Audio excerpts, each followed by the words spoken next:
அஸ்ஸலாமு அலைக்கும் வரஹ்மத்துல்லாஹி வபரகாத்துஹு. ஹோப் நீங்கள் எல்லாரும் நல்லா இருக்கீங்க. நிறைய பேர் எனக்கு தமிழில் பேச சொல்கிறீங்க, ஆனால் குரான் ஹதீத் துவா தமிழில் டிரான்ஸ்லேட் பண்ணும்போது எனக்கு நிறைய தப்பு செய்கிறதுக்கு வாய்ப்பு இருக்குது. அதுக்காக நான் தமிழில் பேச மாட்டேன். ஆனால் இன்றைக்கி கொடுக்குற போகிறது மெசேஜ் வேறு. அதுக்காக தமிழில் பேசுகிறதுக்கு முயற்சி செஞ்சுட்டு இருக்கேன். ஏதாவது தப்பாக பேசினா மன்னிக்கணும். ஓகே.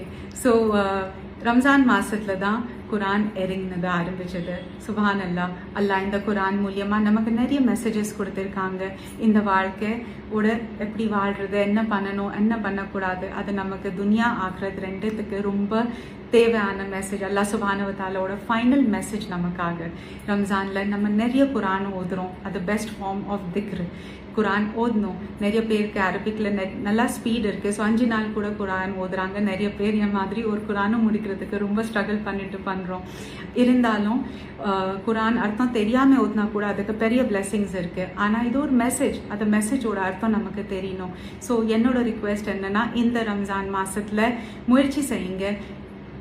குரான் அர்த்தத்தோட படிக்கிறதுக்கு 3 சூறா கூட நீங்கள் sure Yasin, sure Mulk, sure அஸாப், உங்களுக்கு பிடிச்ச சூறா நீங்கள் சூஸ் பண்ணிவிட்டு அதோட அர்த்தம் தஃப்சீரோட நல்லா புரிஞ்சுக்கோங்க. ரம்ஜான் முடிஞ்சால் நீங்கள் அப்படியே அதை கண்டினியூ பண்ணிக்கலாம். அல்லாவோட மெசேஜ் நமக்கு வந்து சேரும். இது ஒரு ரஹ்மத்தோட மாதம். அல்லாஹ்கிட்ட என்னென்ன உங்களுக்கு தேவைப்படுது எல்லாமே கேட்டுக்கோங்க. அல்லாஹ் கண்டிப்பாக உங்களுக்கு கொடுப்பாரு. அடுத்த ரம்ஜான் நமக்கு கிடைக்குமா கிடைக்காது நமக்கு தெரியாது. இதை மாதம் வேஸ்ட் பண்ணாதீங்க. அல்ஹம்துலில்லாஹ். டூ எனக்கு உங்கள் துவாவில் ஞாபகமாக வைங்க. அண்ட் இன்ஷா அல்லாஹ் ஜன்னத்துல் ஃபிர்தௌஸில் சந்திப்போம். ரம்ஜான் முபாரக். அது வரைக்கும் அல்லாஹ் ஹாஃபிஸ்.